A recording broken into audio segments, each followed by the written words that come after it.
One of the most important skills that you need to learn in organizing your mind, in organizing your time, is learning how to get your priorities in the right order. And I'm going to talk about that in this video.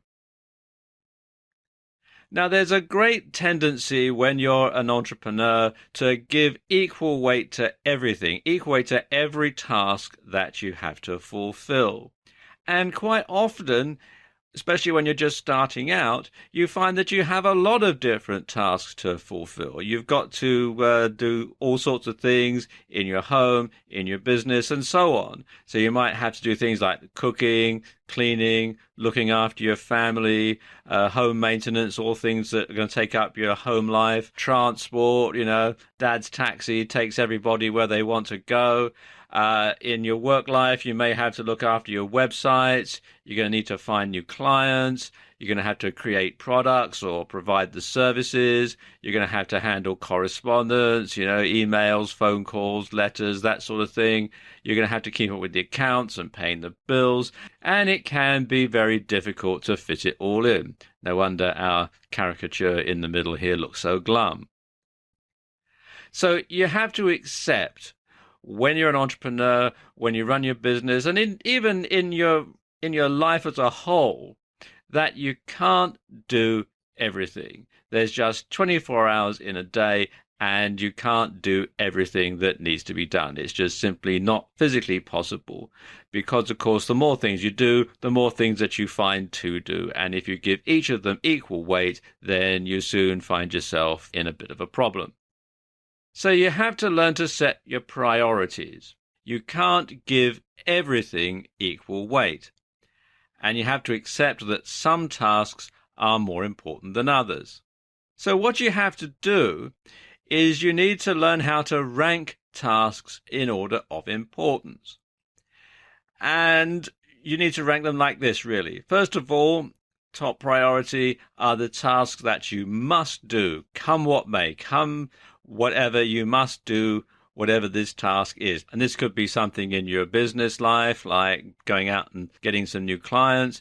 It could be something in your home life, like you must pay your mortgage, that sort of thing. And then there's the things that you should do. And these are the things that you should do, and you're going to try your darndest to, but you can't 100% guarantee that you're going to be able to do it because they don't have as high a priority as the things that you must do. And then there's the things that you could do, if there's time. Otherwise, it's no big deal. And then there's the stuff that you can't do. And I suppose this, along with what you must do, is one of the most important categories because you can't do everything. Now, exactly what your top priority is going to be is going to depend a lot on you, on your business, and your circumstances. So when it comes to deciding what sort of priority to give something, you need to ask yourself, if I don't do whatever today, what's the worst thing that can happen? Now, if the consequences are dire, then this task is going to fall into the must-do category. So, for example, if you're not going to pay the mortgage, then you're going to get kicked out of your house, then obviously that comes into the must-do category. If the consequences are inconvenient, then this task will fall into the should-do category. You should do it, you should try and do it, but if you don't, well, there'll be problems, but it won't be a really serious problem. And if the consequences are no big deal, then this task should fall into the could-do category or the can't-do category. And when you're deciding what's going to fall into the can't-do category, you need to learn how to say no without feeling guilty. Now, lots of people have a big hang-up about this, and I suppose it goes back to childhood where you're brought up to please people, so you say yes. And of course, it is easier to say yes to something than it is to say no to something because you don't want to hurt people's feelings and that sort of thing. But when you say yes to everything, you are really not doing yourself any favors because, as I said, you can't do everything. So you need to learn to say no without feeling guilty. And if you don't have the time to do something, then you don't have the time to do something. It's that simple.